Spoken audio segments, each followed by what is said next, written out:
Welcome, you guys, to a special edition of our Traveling Elevate Your Game series featured on our NCRF TV network. My name is Mrs. Denise Parker. I'm super excited because guess what? We have kicked off our expo season, our 25th year of doing the Black College Expo. Also, we just finished doing our Latino College Expo in California, and now we're in New York serving the greater community at large, trying to do the work abroad, our great nation, helping those get resources and college access.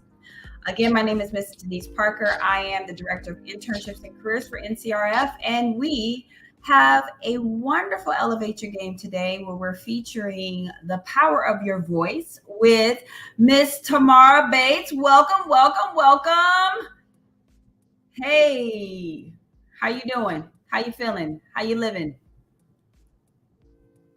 I can't hear you.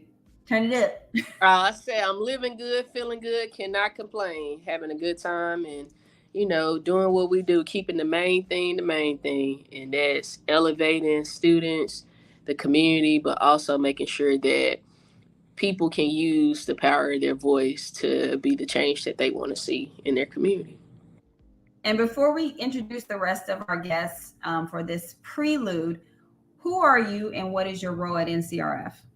Yeah, so I'm Tamara Bates, and my role at NCRF, I'm the Director of Government Relations and HBCU Partnerships. However, the what I want to put the emphasis on is our space within the advocacy and the government space, which we all understand that without the power of politics and without the power of community, you know, not to say life don't move, but life don't move. And it's also the thing that I say either you take a role in politics and advocacy or you roll with the consequences that happen if you don't get involved. So here at NCRF, we are, building opportunities and pipelines where students in the communities can, be equipped with the tools so that they can go out and, you know, become either if they want to go on the school board, if they want to be an alderman, or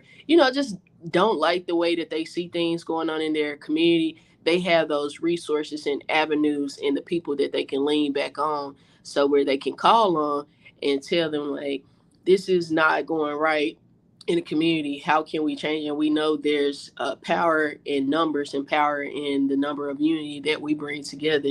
And so just making sure that everyone that we come in contact with, you don't have to be a politician to make a change. You don't have to be, this granular of, this image or this figure that I think oftentimes people, don't see themselves in this space because oftentimes it's more so of white women, white men led. But when we put ourselves at the forefront, if you go back and look when the George Floyd situation happened, we all came together and there was enough ruckus happening that they started these corporations to put their money where their mouth, is. And so that's what we want to create this leverage or system where, when things aren't going well, we understand how can we reach into the systems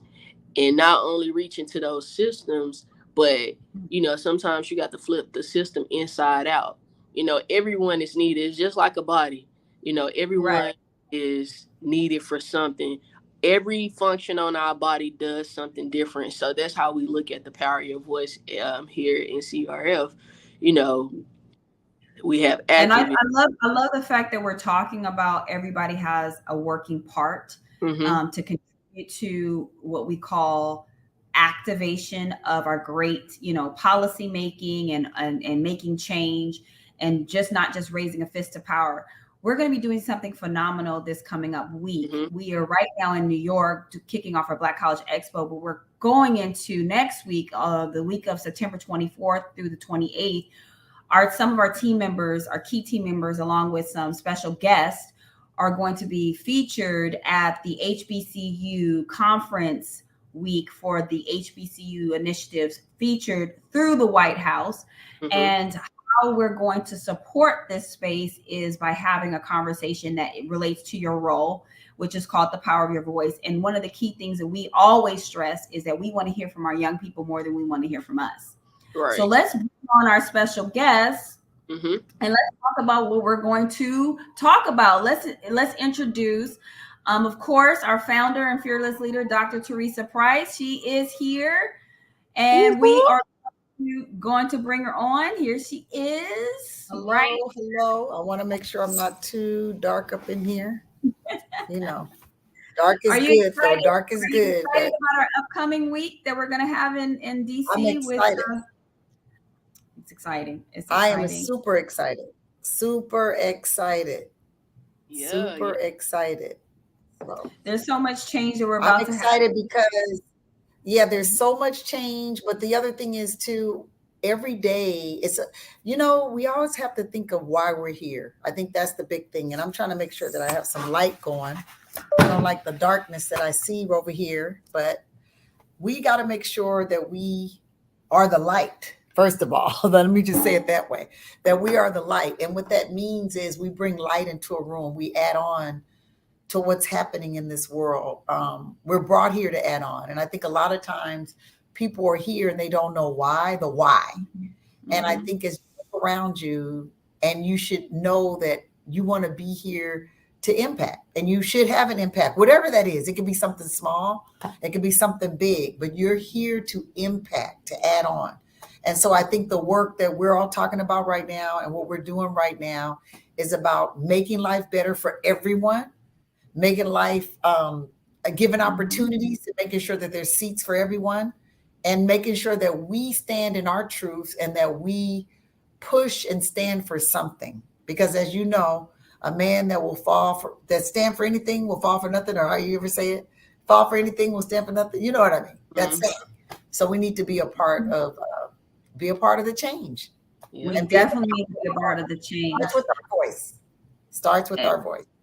It is with our voice. It's also with not just our voice, it's also with our community, how we activate our community. And we have some community members that are going to be joining us for this panel discussion.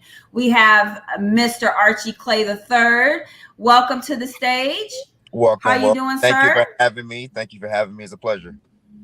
Yes, and you're the founder and CEO of Brain Love. What is Brain Love, and what do you guys do?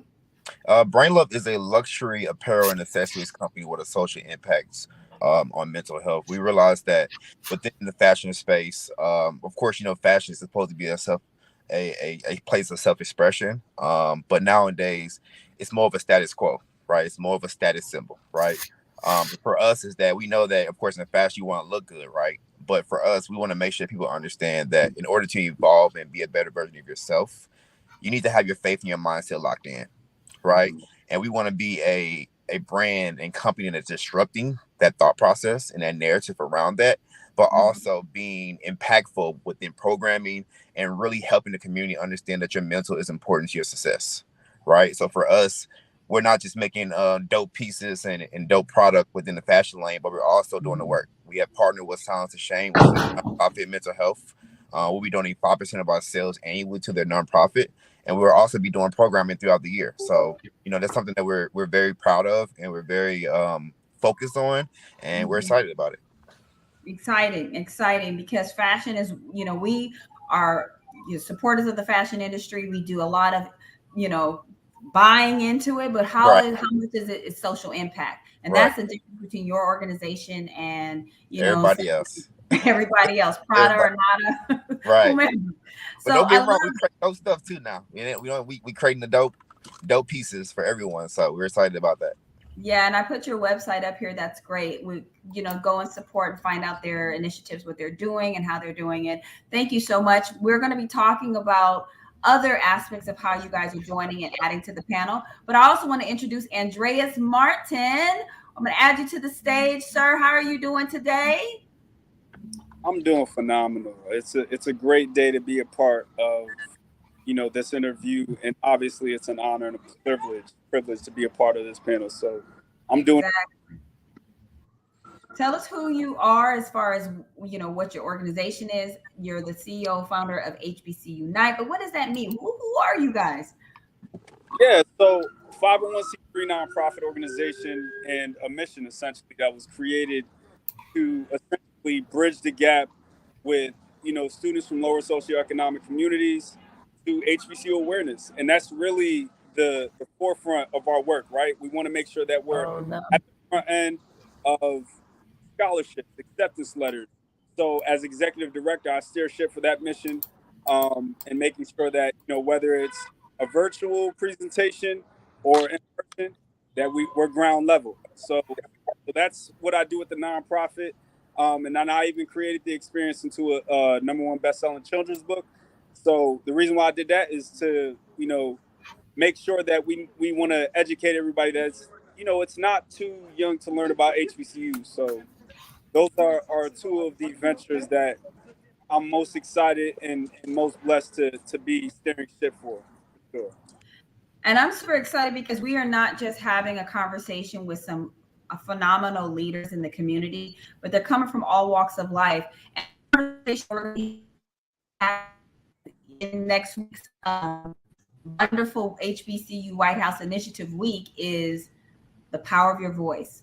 What does this mean to us? Like, what do we want to bring to the table as educators, leaders, executives, founders, and also change makers? How do we want to change the trajectory of our young people? I'll start it off. I think for me, it's disruption, right? Thinking outside the box. I think we, especially being African Americans, minorities, we've always been taught the same thing, to think the same way. I think in order to be change leaders and to use your power, your voice, you have to essentially think outside the box and think differently and be unique, right? And I think for me, that's the whole thought process of Brain Love. We want to change the thought process of how we think it in the world, right? To be successful, to be wealthy, to be rich. We all deserve all these things, right? And I think in order to make change, there's financial obligations that come with that, right? So for me, I think it's just being disruptive and thinking outside the box and being different. I love it. I love it. Anybody else want to add to that? I'll jump in that if I may. I would say for us, understanding the power of your voice is really understanding the development and self discovery of self. So, like, it's important that we are understanding that we are actually trying to be disruptors with our voices, but more importantly, we're trying to help instill this level of confidence within the future leaders of this country, and letting them know that through our programs and through whatever it is, that people have a chance just like everybody else. So I think the power of your voice, it's a very strong message, but it's so imperative to correlate that with self-efficacy and what that does with inspiring and learning from others to know that you can add that level of confidence and then also put that into I love it. I love it. Your phone was going in and out a little bit, but it doesn't matter Yeah. because we got the gist of it. We got the gist of it. How does NCRF, how does us as an organization embody this messaging to our young scholars that we're going to be honoring at this HBCU White House Initiative Week?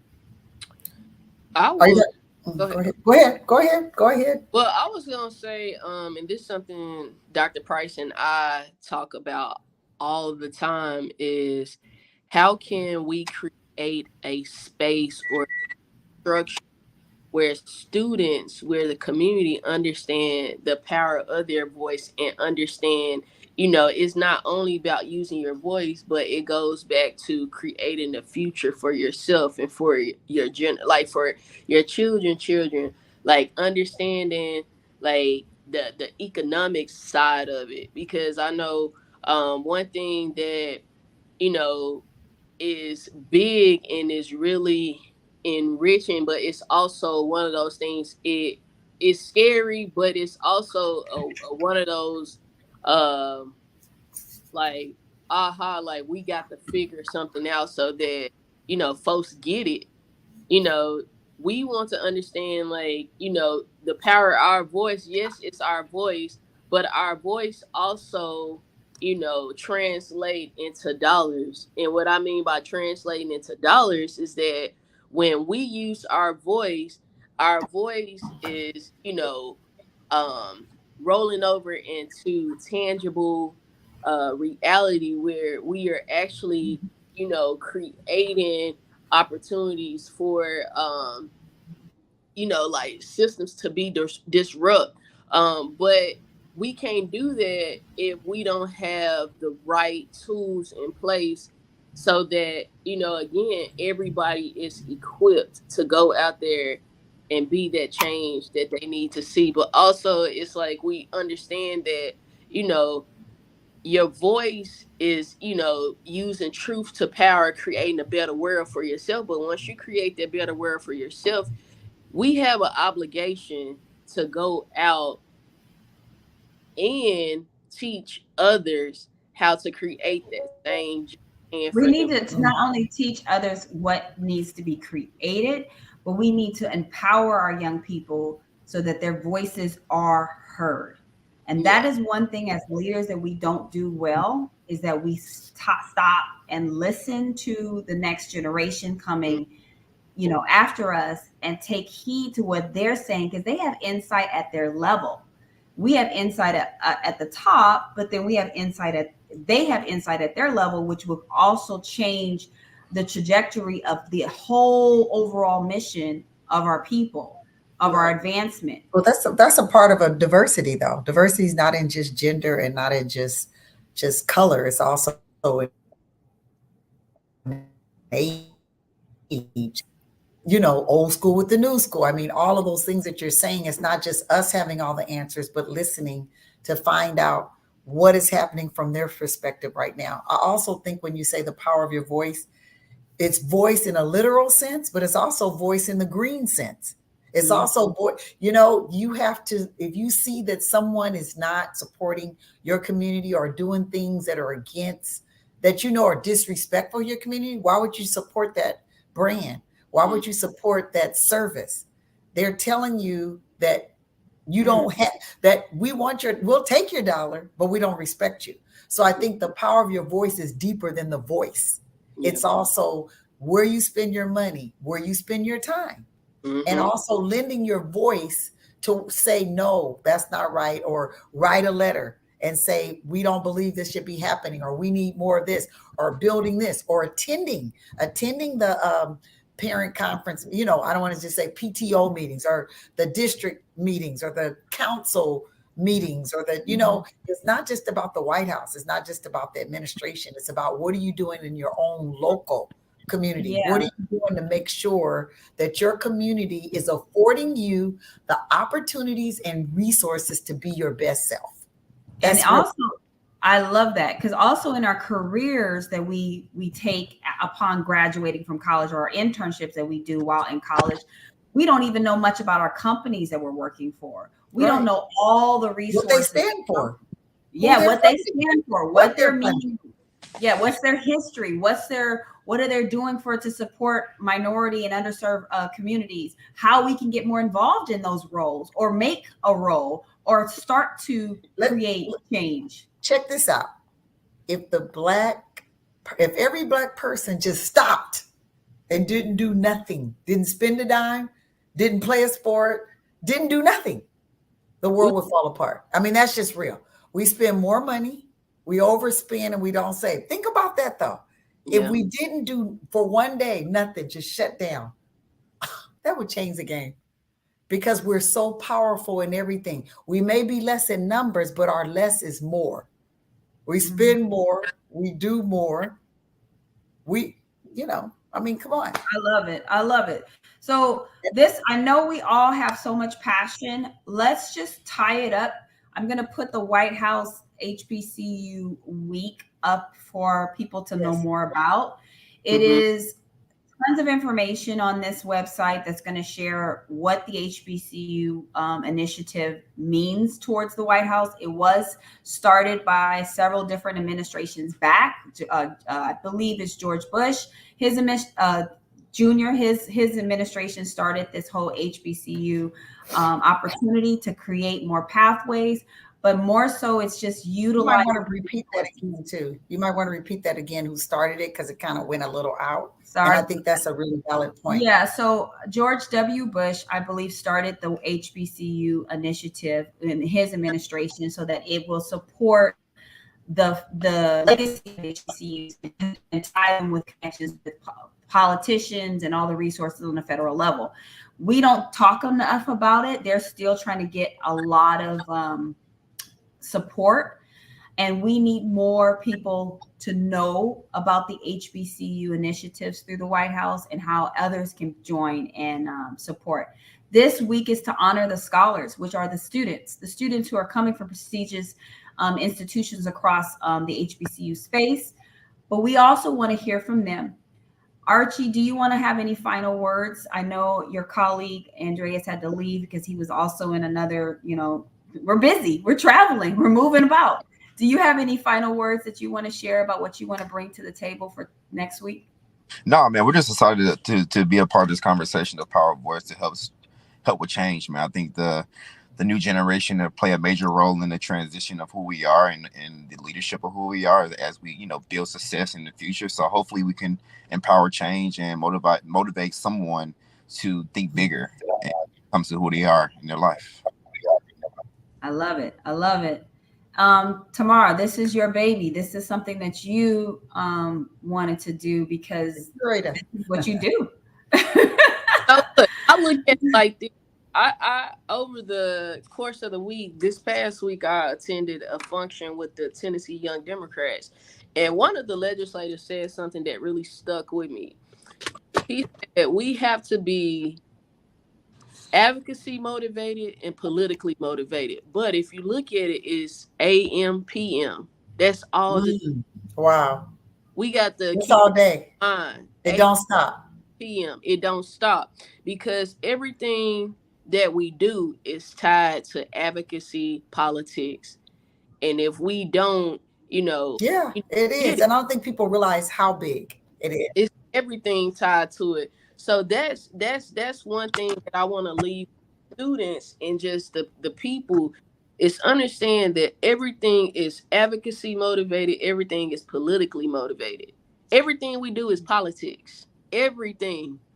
Where we go get our gas, how we get our gas, who putting the pipes holes and the drainage in our communities, who not fixing the pipe holes and the potholes.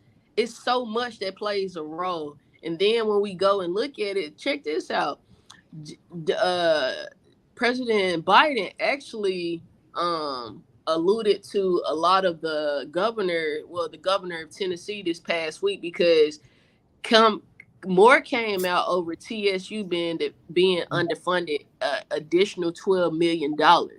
So when you say that, the school is not, producing to how it, not producing, but when it's producing at the level that it's producing without the resources that they have, but you holding the funding back from the school, and then you wonder why, the schools are doing what they have to do so that the students still will be motivated to get their education and then to go back. It's like the circle of life. So it's really is no right or wrong way. However, we just want to we want to ensure that students start from somewhere. You can go to a board meeting. You can go to all kind of meetings. Yeah, that's right. There's opportunities for students to sit in on some of these board, like some of these fashion boards on how they are doing their clothes, just how they're putting together a lot of their distribution. Tommy Hilfiger said for a long time he didn't want black folks wearing his clothes, but who spend the most money with Tommy Hilfiger? Right. Black. So it's just like real talk. Tell people to boycott, you know what I'm saying? But it's like we have to get back bigger than that. It's bigger than that. The boycotting is one thing. It's big. Yeah. It's all bigger. We gotta be part of change, real change, systematic change. Yeah. So yeah, that's pretty much we can talk about this all day, but I know it's gonna be. We are preluding to. We are having the pre-show before the real Yeah. the real time talk. Go ahead, Dr. Price. I just leave everybody with this. Whether you go to HBCU or not, we owe it to ourselves as Black Americans, as Indigenous Americans, to support HBCUs. Whether that's giving $1 or $100,000 or $1,000,000, it doesn't matter. It's the only thing that we own that is ours. And to keep and to preserve that, we need to make sure that we invest in that. Yeah. So that is my deal. So regardless, give something. Yep. So that we I can love continue. it. I love it. And as we're moving about, I want to say thank you for our special guest. Thank you for joining us, Mr. Archie Clay III and Andreas Martin. You're going to see us next week at the Power of Your Voice workshop. It's hosted at the HBCU White House Conference Week. Again, I am your host for Elevate Your Game, Mrs. Denise Parker.